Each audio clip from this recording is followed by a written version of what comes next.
Alam mo ba na Los Angeles Lakers ang magkakampyon ngayong season?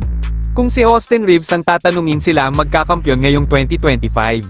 I feel like we can win 8 championships, to be honest with you. Yan ang sagot ni Austin Reeves nang tanungin siya kung sila ang magcha-champion this season. Malaki ang pinagbago ng lineup ng Los Angeles Lakers kumpara sa nakaraang season. Si LeBron James, Rui Hachimura, Austin Reeves yung naging untouchable sa Lakers at halos lahat na trade.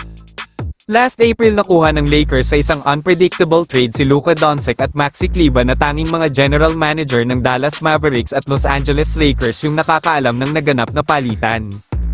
Tapos na ang regular season at pang number 3 ang Lakers sa Western Conference standing na may kartadang 50 wins at 32 losses.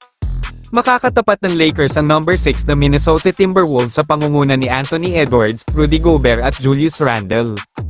Sayang lang hindi nagkatapat ang Lakers at Warriors sa playoffs. Favorite pa naman ng mga Pinoy fans ang LeBron Curry matchup. Minalas lang talaga ang Golden State Warriors kanina sa laban nila ng Clippers at bumagsak sila sa pang number 7 spot. Kakaharapin ng Warriors ang Memphis Grizzlies at kung manalo ang Warriors, ma-secured nila ang pang number 7 spot sa playoffs.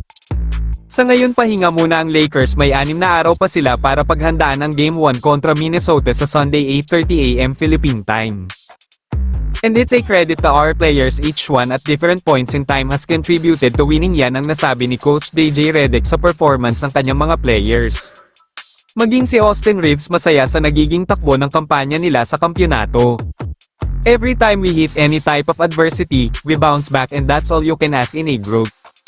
Sa tingin nyo mga boss, pang championship na ba ang performance at lineup ng Los Angeles Lakers o malalaglag agad sila sa first round ng playoffs? Ilagay lang sa comment section ng komento para mapag-usapan natin yan. Huwag kalimutan mag-like, follow at share ng mga videos ko. Maraming salamat mga boss, ingat palagi at God bless.